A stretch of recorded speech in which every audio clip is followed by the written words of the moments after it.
हम जो इस टाइम कोर्ट ने ये जो ऑर्डर दिया वगैरह, हम इस टाइम कहाँ जाए? हम इस टाइम होमलेस हैं। हमारे बच्चे जो बेचारे स्कूल गए हैं, जो बेचारे अभी आएंगे क्या देंगे उनको? जो बेचारे बुजुर्ग हैं, जो बेचारे बीमार है, कहाँ रखेंगे उनको? बच्चों को कहाँ रखेंगे? जो वहाँ पे जो फैमिलीज बैठी वो भी शेयरिंग बेसिस पे बैठी हुई है। एक कमरे के अंदर 3-3 फैमिलीज बैठी हुई है। कहाँ जाएंगे हम लोग इस टाइम? कहाँ रखेंगे बच्चों को? कहाँ रखेंगे बुजुर्गों को? क्या करेंगे हम इस टाइम? अगर आप हमें यहाँ पे रखना चाहते हो, बसाना चाहते हो कश्मीरी को, तो कश्मीरी को एकोमोडेशन तो दो, एकोमोडेशन को रहने के लिए तो दो, सर के लिए छत पे दो, छत पे। आप अगर बाहर बोल रहे हो कि बाहर टारगेट किलिंग्स हो रही है, तो अंदर तो हमें बैठने दो।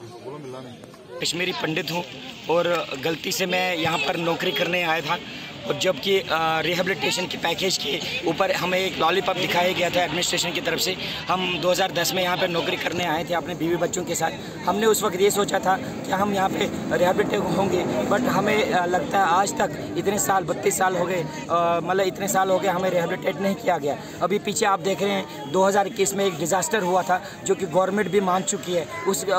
में हम यहाँ पर ट्रांजिट एकोमोडेशन में गत्तों के क्वार्टर में रहते थे, कुछ लोग तो शेयरिंग बेस पे रहते थे। वहाँ पर छत में से पानी आ रहा था, तो हमने कुछ ऐसे जब डिज़ास्टर डिक्लेयर हुआ तो हम कुछ 28-32 फैमिलीज़ ने कुछ अपनी जान को बचाने के लिए इन अंडर कंस्ट्रक्शन क्वार्टर्स में आ गए। तो इतने में क्या हो गया, एडमिनिस्ट्रेशन ने हमारी बात कोई नहीं सुनी, तो हमारे ऊपर डिपार्टमेंटल प्रेशर किया गया, FIRs बनाए गए, और हम मजबूर हुए उस वक्त कोर्ट का रास्ता अपनाने के लिए। उस आने वाले अभी पीछे जो हफ्ते में एक उसकी वर्डिक्ट आई और हम कोर्ट का ऑनर करते हुए आज उसकी इविक्शन थी। हम 28 फैमिलीज, और इन बिटवीन मैं आपको बताना चाहूँगा जब दीपक चंद वगैरह की हत्या हुई थी, यहाँ पे निर्मम हत्या हुई थी, हमारे कुछ भाई बहन वगैरह फैमिलीज वगैरह बाहर रेंट पे रहते थे। उन्हीं एडमिनिस्ट्रेशन ने उन लोगों को रिहेबिलिटेट अंदर इस कैंप में बिठाया गया, ज़बरदस्ती हमारे उन्हीं क्वार्टर में बिठाया गया जो हमारे पास में क्वार्टर थे, शेयरिंग बेस पे थे या कुछ ऐसे वाले क्वार्टर थे। हमारे पास में वो क्वार्टर भी अब नहीं रहे थे। इतने देर से 8-9 महीनों से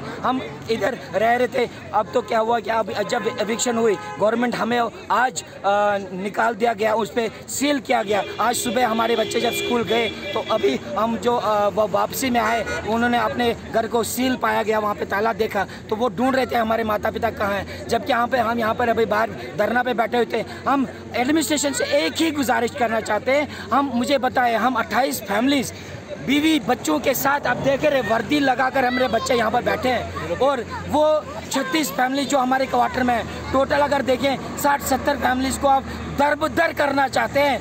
आप आपके पास क्या सोल्यूशन है? क्या आप हमें चाहते हैं कि हम ऐसे सड़कों पे बैठे? ठीक है, हम सड़कों पे बैठेंगे, हम इधर ही खाना पकाए सब कुछ करेंगे, मगर अगर किसी का कोई भी बाल बाका हुआ तो उसकी जिम्मेदार सिर्फ एडमिनिस्ट्रेशन है और सिर्फ एडमिनिस्ट्रेशन है। क्योंकि हम चाहते हैं 365 दिन हम सारी फैमिलीज 66 फैमिली जो हमारे क्वार्टर में वहाँ पे रहते हैं, और हम ये 28 फैमिली जो यहाँ पे रहते हैं, 365 दिन हम यहाँ पे रहते हैं। आप चाहे तो हमारे डिपार्टमेंटल वेरिफिकेशन कर सकते हैं, और बीच में इनकी जो अलॉटमेंट की गई वो सिंगल